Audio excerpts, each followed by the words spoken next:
Hello guys, welcome to my channel BLearn Commerce and Management Tutorials. In today's video, we'll continue the chapter first of economic, that is the basic of economic. And today we are going to learn about microeconomics and concepts related to it. So let's begin. The term microeconomic is coined by Sir Ragnar Fiersch in 1933, and the meaning of micro is small. So what is meant by microeconomics? Microeconomic deals with the behavior of the individual variables such as household, worker, firm, etc. It only deals with one particular thing at a time, which means that microeconomics only focus on one thing, such as income and expenditure of one house, salary of one worker, profit and losses of one firm and one manufacturing industry. There are some concepts related to microeconomics. Wants. So what is meant by want? In economics, want means a feeling of lack of satisfaction. Want is something you would like to have, but it is not necessary in life. For example, a cell phone. Some people will think it's important to have a cell phone in life to survive. But no, you need food and oxygen to survive in life. Your want is your cell phone, but your need is food and oxygen. Wants are unlimited.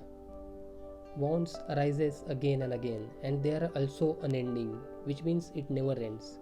If one want gets satisfied, another arises, recurring in nature.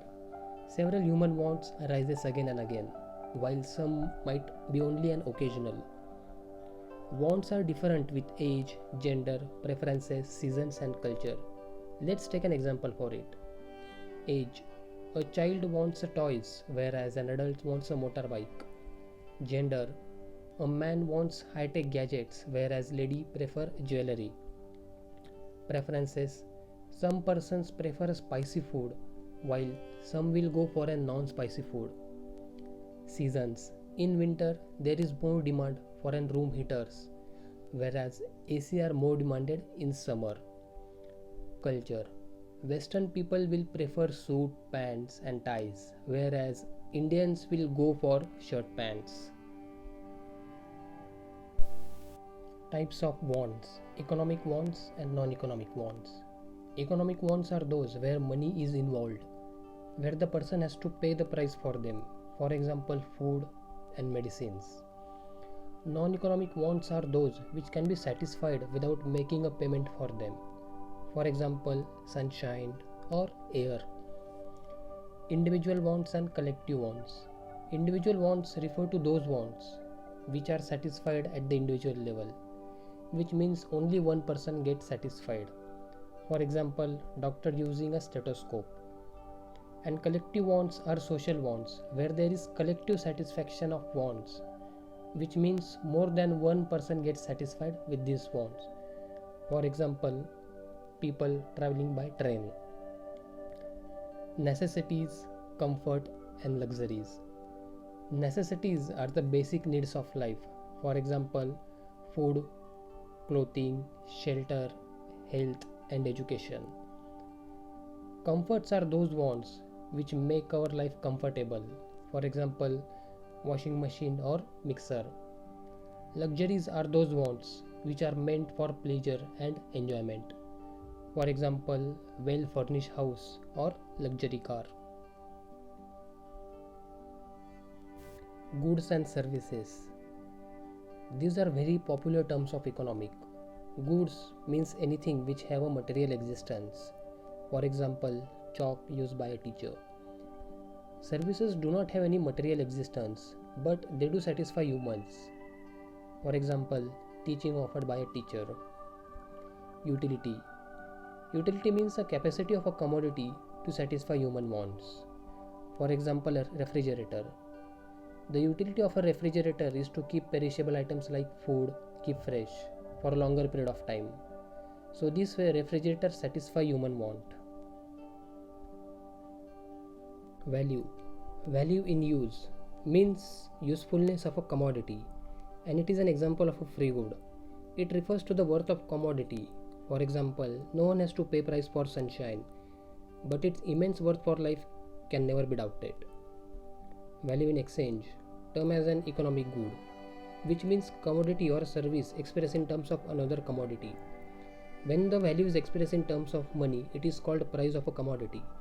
For example, TV and car. One have to pay value in exchange of another valuable thing. Water diamond paradox of values.